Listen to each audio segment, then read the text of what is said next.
حضرت بابا سید تاجالدین محمد رحمۃ اللہ علیہ، آپ کی ولادت 15 رجب 1277 ہجری یعنی 27 جنوری 1961 کو جمعرات کے دن ناگپور کے قریب کامٹھی میں ہوئی۔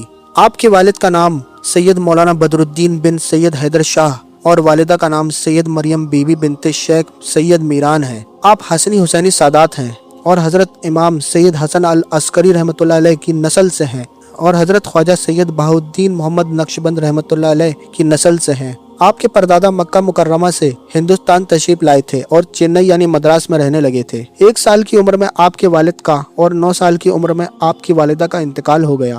اس کے بعد آپ کی نانی اور ماموں عبد الرحمن نے آپ کی پرورش کی۔ آپ نے کامٹھی کے مدرسے میں تعلیم حاصل کی۔ ایک مرتبہ آپ کی ملاقات حضرت عبداللہ شاہ قادری ناگپوری رحمۃ اللہ علیہ سے ہوئی۔ انہوں نے آپ کو ایک خشک میوہ یعنی ڈرائی فروٹ دیا اور فرمایا، کم کھاؤ، کم سو، کم بولو اور کثرت سے تلاوت قرآن کرو۔ اس میوے کو کھاتے ہی آپ پر وجد طاری ہو گیا۔ اس کے بعد آپ اکثر وجد میں کھو جاتے تھے۔ 18 سال کی عمر میں سیلاب میں آپ کے ماموں کا مکان تباہ ہو گیا، اس لیے آپ اپنے ماموں کے ساتھ کام کی تلاش کرنے لگے۔ 21 سال کی عمر میں 1298 ہجری یعنی 1881 میں ناگپور آرمی ریجیمنٹ میں شامل ہوئے۔ فوج کے ساتھ آپ جب ساگر گئے تو وہاں پوری رات حضرت داؤد چشتی رحمۃ اللہ علیہ کی صحبت میں گزارنے لگے۔ آخر میں آپ نے فوج سے استعفیٰ دے دیا اور عالم مذہوبیت میں ساگر کی گلیوں میں گھومنے لگے۔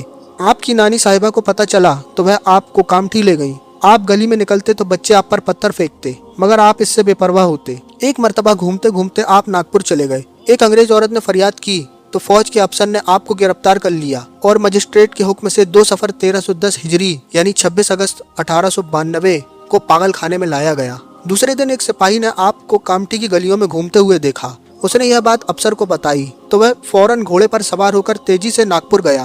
جب وہ پاگل خانے پہنچا تو اس نے دیکھا کہ بابا ایک درخت کے نیچے جلوہ فرما ہیں اور مسکرا رہے ہیں۔ اس نے وہاں کے ڈاکٹر سے بات کی تو ڈاکٹر اسے کوٹری کی طرف لے گیا جہاں بابا کو سلاخوں کے پیچھے بند کیا گیا تھا۔ وہاں پہنچ کر دیکھا تو بابا کوٹری کے اندر ہیں اور مسکرا رہے ہیں۔ افسر کو دیکھ کر آپ نے فرمایا، تم اپنا کام کر رہے ہو اور میں اپنا کام۔ یہ سن کر افسر اتنا متاثر ہوا کہ وہ ہر اتوار کو اپنے پریوار کے ساتھ بابا کی زیارت کے لیے آنے لگا۔ ایک مرتبہ آپ لوہے کے برتن میں مٹی بھر کر اسے سر پر رکھ کر جا رہے تھے۔ پاگل خانے کے افسروں نے دیکھا تو حیرت میں پڑ گئے کہ مٹی سے بھرا ہوا برتن آپ کے سر سے تھوڑا اونچا ہوا میں آپ کے ساتھ چل رہا ہے۔ پھر پاگل خانوں کے ڈاکٹروں نے آپ کو پاگل خانے کے احاطے میں لوگوں سے ملنے کی اجازت دی۔ اس کے بعد بے شمار لوگ آپ سے ملنے آنے لگے۔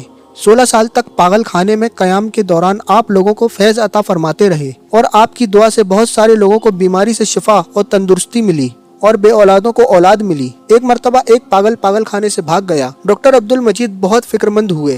آپ نے فرمایا، فکر مت کرو، وہ جلدی واپس آ جائے گا۔ دوسرے دن وہ پاگل واپس آ گیا۔ جب اس سے واپس آنے کی وجہ پوچھی گئی تو اس نے بتایا کہ جب میں اپنے گھر پہنچا تو بابا تاج الدین وہاں ملے اور مجھے 2 تماچے مارے اور فوراً واپس جانے کے لیے فرمایا، اس لیے میں واپس آیا۔ یہ سن کر ڈاکٹر عبد المجید آپ کے مرید ہو گئے۔ ناگپور کے مہاراجہ رگھوجی راؤ بھوسلے بھی آپ کے مرید تھے۔ 6 جمادی عثمانی 1326 ہجری یعنی 9 جولائی 1908 کو صبح 3 بجے آپ مہاراجہ کے خواب میں تشریف لائے اور لال محل کی طرف اشارہ کر کے فرمایا، اب میں یہاں رہنا چاہتا ہوں۔ مہاراجہ نے فوراً گورنر کو آپ کو رہا کرنے کے لیے درخواست بھیجی اور 2000 روپے کی ضمانت پر 24 شعبان 1326 ہجری یعنی 21 ستمبر 1908 کو آپ کو پاگل خانے سے لال محل میں لایا گیا۔ ایک عرصے تک لال محل میں قیام پذیر رہنے کے بعد آپ ناگپور کے قریب باقی میں تشریف لے گئے اور کاشی ناتھ راؤ پٹیل کے مکان میں رہنے لگے۔ یہاں بھی لوگ آپ سے فیض حاصل کرنے کے لیے آنے لگے اور کچھ ہی وقت میں باقی چھوٹا ناگپور کے نام سے مشہور ہو گیا۔ 1339 ہجری